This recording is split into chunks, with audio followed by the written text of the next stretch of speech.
Hey guys, welcome back to the Ardor server. So today's video is somewhat of a confession video. Basically, I was wrong again. So some time ago, I made a video telling you guys that this card right here, which is the HP H221, which is designated, if you look at the back here, it is designated as a 9207-8E. And the crazy thing is that I was pointing out that it even prints right here PCIe 3 by 8. And the card that I had shown you, and the vast majority of H221 cards like this that I've seen in the past, turns out are the Rev B0 chipset, the SAS2308 Rev B0 chipset that only supports PCIe 2.0, even though you might see a PCIe 3 by 8 printed on the board. Now, I told you in that video that pretty much every H221 that I've ever encountered was a Rev B0 that only supported PCIe 2.0, not 3.0. But I was wrong. And actually, I think I saw someone in the comments on that video saying they had a card that was an H221 that was a Rev D1 and not the Rev B0. And I didn't really know what to make of that comment because I've just never ever seen an H221 that was a Rev D1 until now. And so what I have in front of you right now is an H221, and it is a Rev D0 that actually supports PCIe 3.0. So this really got me confused because one of the things that I thought I've maybe kind of noticed a difference, okay? So let me show you. This card over here is the official LSI 9205-8E, and that is the official card that has a Rev B0 chipset. This is a PCIe 2.0 only chipset, although interestingly enough, it says PCIe 3.0 on the board there. So again, you know, you just can't trust what's printed on the board these days. But on the back, you'll see that it says this is a 9205-8E. And if you look that up, this is a Rev B0 card. And I can show you that later on in the server if I plug this card in there. This is a Rev B0 that only supports PCIe 2.0. Okay, so one of the things that I've noticed about this card, okay, versus this card here. Now this is a proper Rev D1 2308 controller. This is also designated the 9207-8E, and this has the proper PCIe 3.0 support. And one of the differences I've noticed between this card and the 9205, okay, let's see if I can bring this up to the camera so you guys can see the difference. Okay, so this is the PCIe 3.0 capable card. This is the PCIe 2.0 only card, okay? And one thing that I've noticed in the past when I looked at the circuit boards of this is that there's a lot of extra components right here by the SAS connectors. And I'm not exactly sure what they do, but I've always noticed that because if you look at the 2.0 card, all you see are the SAS lane coupling capacitors there. Okay, and there's no other extra components really around here like it has over here. And I always thought that was maybe one of the distinguishing features of the 2.0 card, this one, versus a 3.0 capable card. Okay, so this would be the B0 revision. This is the D1 revision. And I always thought that that would be the distinguishing difference because if you look at a H221, you'll see that although there are pads right here for all the various components that you see on the Rev D1 card, they're missing. And so I always thought like, okay, that's just another indicator that these are B0 cards or the PCIe 2.0 only cards. But strangely enough, this card, which is also missing all those components, you'll see the pads there for them, but there are no components mounted there. This card is actually a PCIe 3.0 card, like a genuine D0 or D1 revision chipset that supports PCIe 3.0. And I'll show you that later on when I plug this in the server. So I don't know what to look for anymore, basically. So, you know, I don't know what to think about H221s because sometimes they look identical like this. It's not like if it happens to have well, first of all, you never know what you're going to get. If you buy an H221, I think most of the time you're going to get a Rev B0 card because that's been my experience. Every time I've ended up with an H221, most of the time it is a Rev B0 that only supports PCIe 2.0, and these components are missing here. Okay, but now I have at least a couple of samples. This is one of them. I actually have ran into another card that's also an H221, and it turns out it is a PCIe 3.0 capable card. It has the D1 revision chipset that supports PCIe 3.0.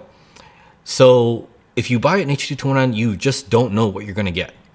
Majority of the time, I'd say you're probably going to get a Rev B0 that only supports 2.0 or PCIe 2.0, but sometimes you might get a Rev D1 that supports PCIe 3.0, even though the components right here are missing, and you'd think like, oh, okay, it kind of looks more like the 9205 8E, but no. This card is a PCIe 3.0 capable D1 revision. All right, so anyway, I'm not just gonna tell you that. Let's go plug this card into the server and take a look at it, okay? All right, guys, so here I am at the server. I've got all three cards here. This is the, well, this one right here is the PCIe 3.0 capable Rev D0, the normal genuine LSI card. I'm gonna put that in this slot right here. This slot is going to be PCI address 3, okay? And this here, okay, has the HP logo. That is the H221 that is also a PCI 3.0 capable card. And I'm going to put that in the next slot right here. And this has PCI address 85, okay? And this here is the 9205. So you can see it right here, I think. The 9205-8E. And this is the PCIe 2.0 only card officially from LSI, okay? And I'm gonna put that in the third slot right here. And that's address 83. All right, so let's go ahead and fire up this machine and take a look at these cards and their capabilities. Now, I will tell you that this machine is a PCIe 2.0 only card, or only machine. This motherboard only supports PCIe 2.0, but we're still going to be able to see the capabilities reported by the chip that it's able to connect at 8 gigatransfers per second, which is PCIe 3.0.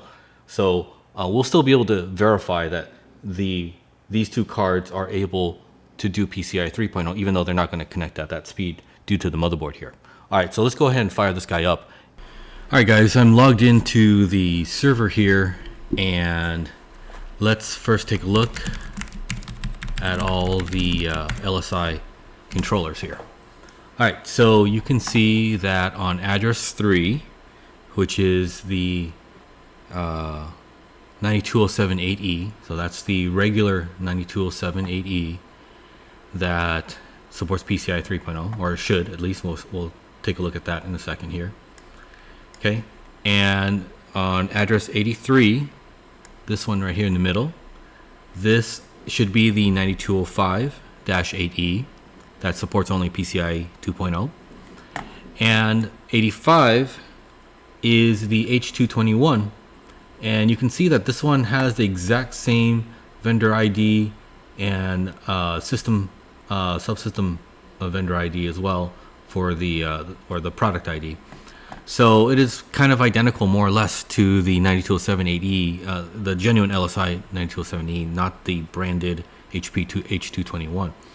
So, okay, let's take a look at the capabilities of the card on address 3. And that's the 9207-80. So this is the genuine LSI card here. So you will notice right here under link capability, it can support speeds of 8 gigatransfers per second. So that's PCIe 3.0 with 8. But like I said, in this particular motherboard, because it only supports PCIe 2.0, we see it connecting at 5 gigatransfers, which is PCIe 2.0. Okay, so, but anyway, we know the chipset can support the 8 gigatransfers per second. And let me, let's see, I think I can do 0003 0000 list, I think. Yeah. Okay. So yeah, you can see right here that it is in fact Rev D1, right? And that's expected. This is the 9207-8E from LSI directly. All right, so that all makes sense.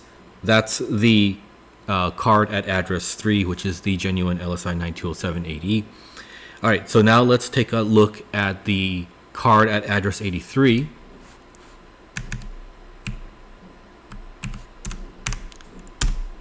Okay, so this is the card at 83, and you can see that the link capability is 5 gigatransfers per second because this is a Rev B0 card that only supports PCIe 2.0, and of course it's linking at 5 gigatransfers because that's what the motherboard is also capable of. All right, so let's take a look at the SAS to flash output on that. And you will see that it is Rev B0. And so that all makes sense. This is the 9205-8E, as you can see right here.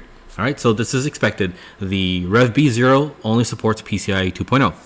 Now let's look at the card at address 85, which is the HP H221 that in the past, when I've shown you this card, only supported PCIe 2.0 and was a Rev B0 card, just like the 9205-8E you just saw, except this time you can see that it has link capability of 8 gigatransfers per second. That's PCIe 3.0.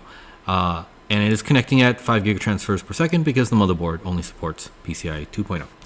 All right, so we'll also take a look at the output from SAS to flash at that address, at the 85 address.